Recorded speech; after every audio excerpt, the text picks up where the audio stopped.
Kawai's Novus line, its hybrid digital pianos, is often considered one of the best on the market. Today we look at the NV10S. Stick around, it's an incredible instrument with a fantastic action, a grand piano, Millennium III action. Stick around, we're going to play it, we're going to listen to it. Both of us are going to play it. We'll tell you about all the cool features on the NV10S, the Novus from Kawai.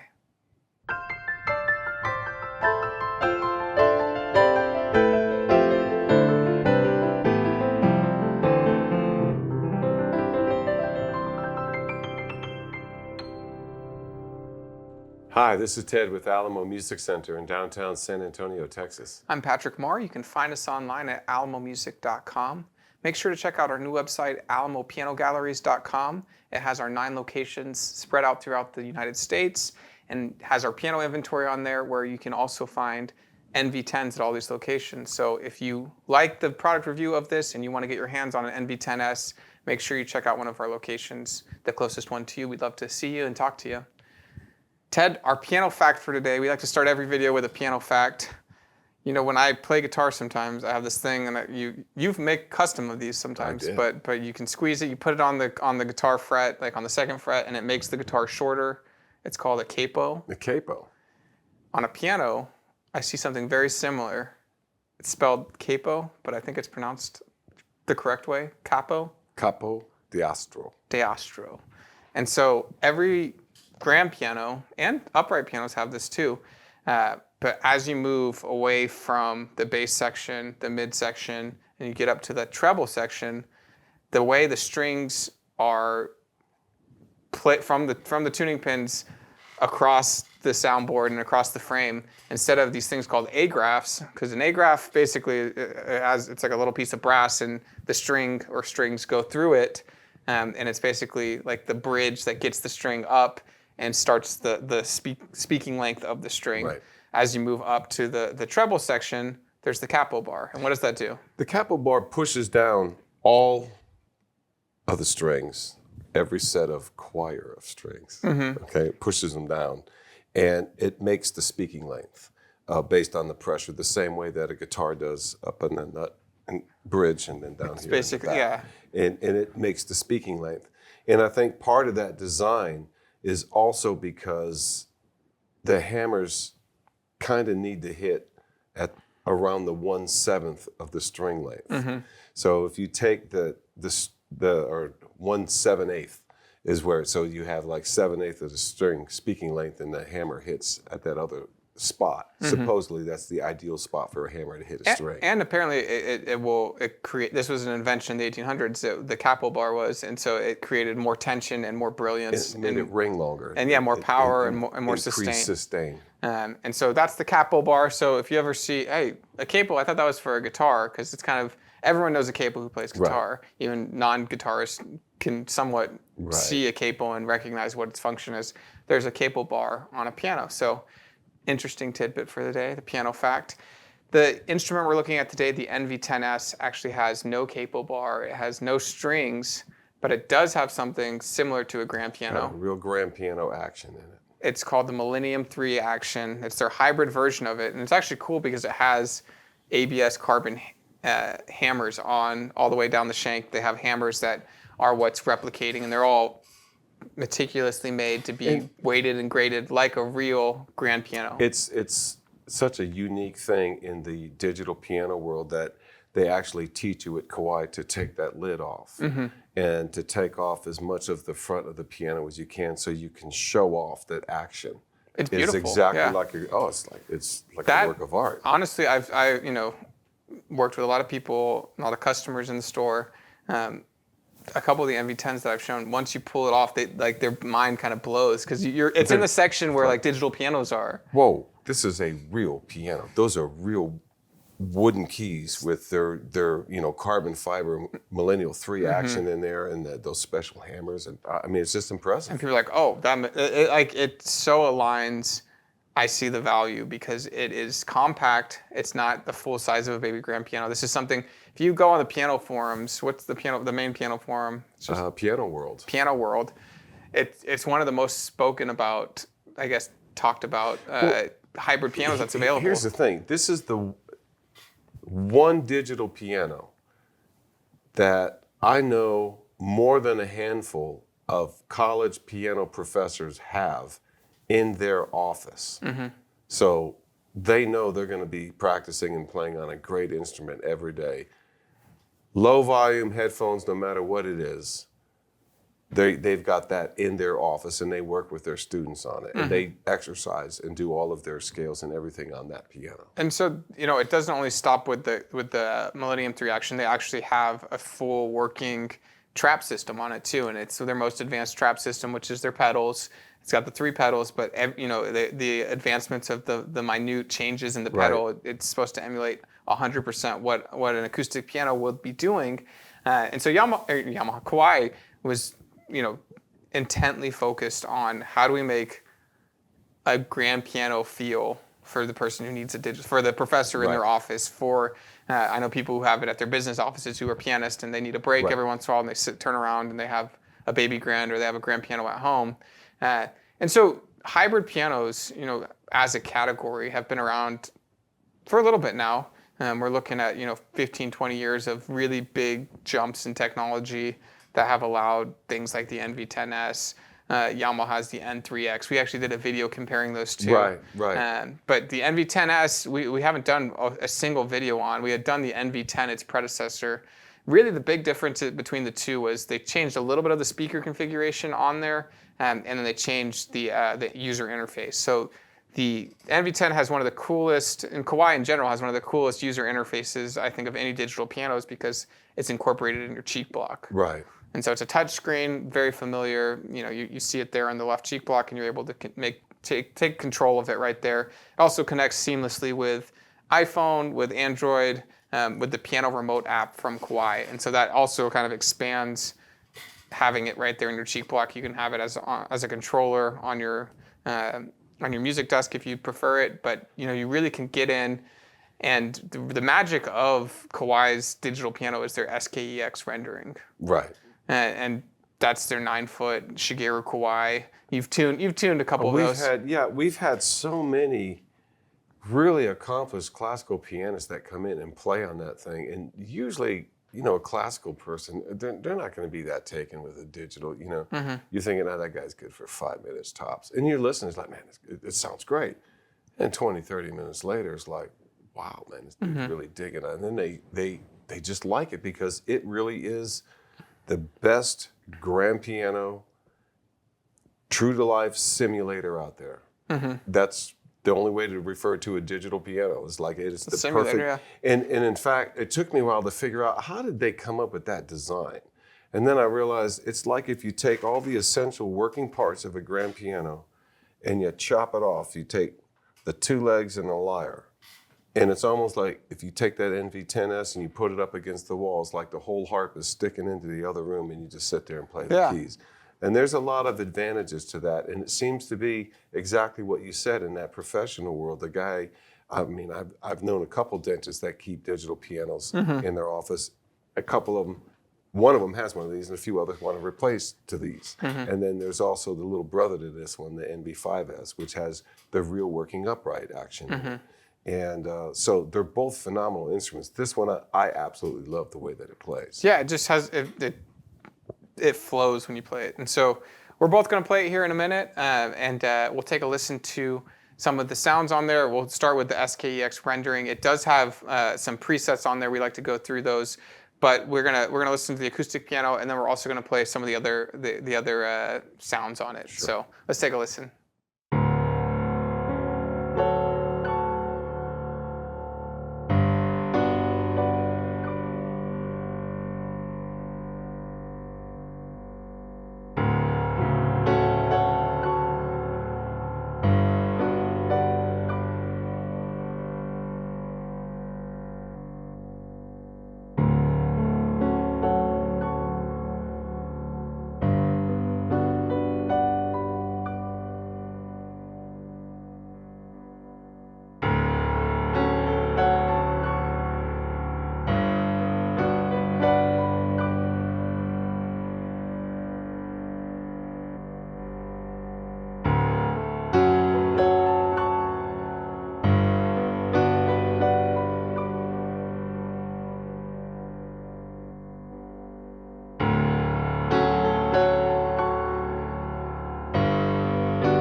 I enjoy the electric pianos as well as the grand piano. Yeah, no, it's one of those things where you're playing a full acoustic action, a full grand piano action, you're playing electric piano on it, and so and the sound system on it's like 130 watts of power, so you just get like, I feel like the tremolo and the vibrato on those electric pianos really kind of shakes the instrument. The other thing I like is the level of expression on the grand pianos.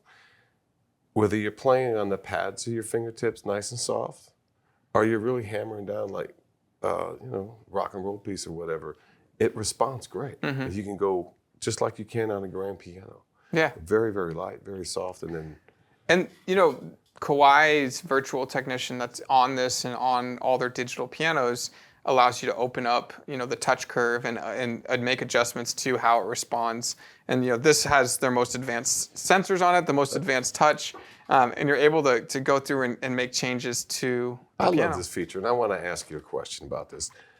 Have you messed with that because I've gone through every single one of those things, and all I do is take and run it to the extreme and then to the low and go back.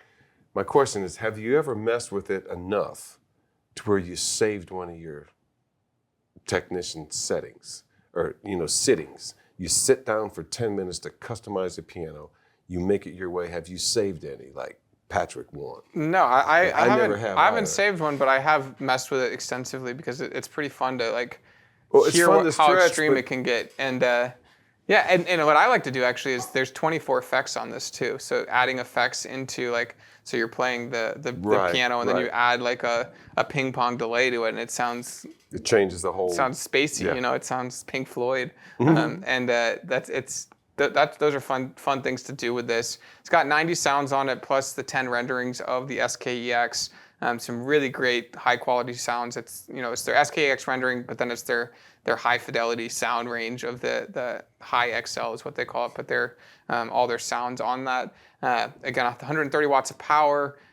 Great cabinet design where it's like the slow close lid. It looks like the front of a piano. It looks like this is Where the you sit display. to play the grand piano, and the most fabulous part is it has that real Kawai Millennium III grand piano action in it, and it's just lovely to play. Yeah, so if you've owned any of the Novus line before, again, there was the NV10 before this. This is the NV10S. If you've owned an NV5 or an NV5S, those are, Ted was referring to the NV5. It is their upright version of this, so even smaller design, an upright action, a full working Millennium III upright action. It actually has a soundboard on the back, which is also a cool feature.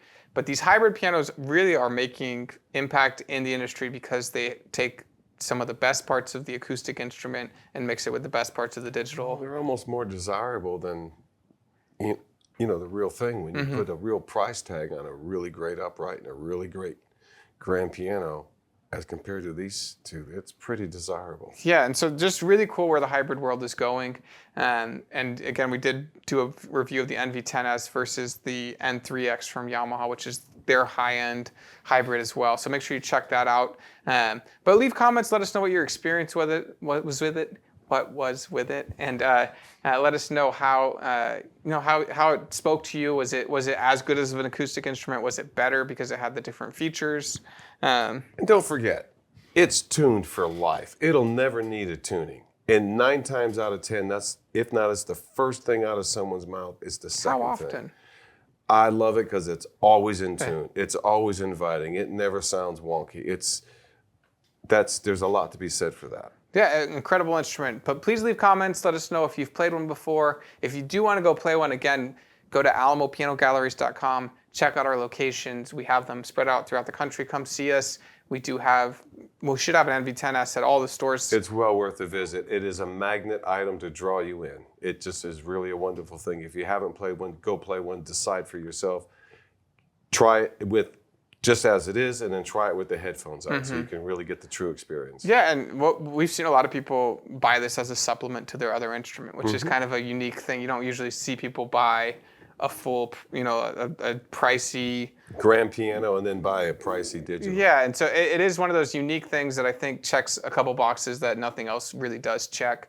But make sure you guys leave comments, leave stories about your experiences playing with them, and we'd love to see you in one of the galleries. Ted Barslew, I'm Patrick Marr here at Alamo Music, and we will see you next time.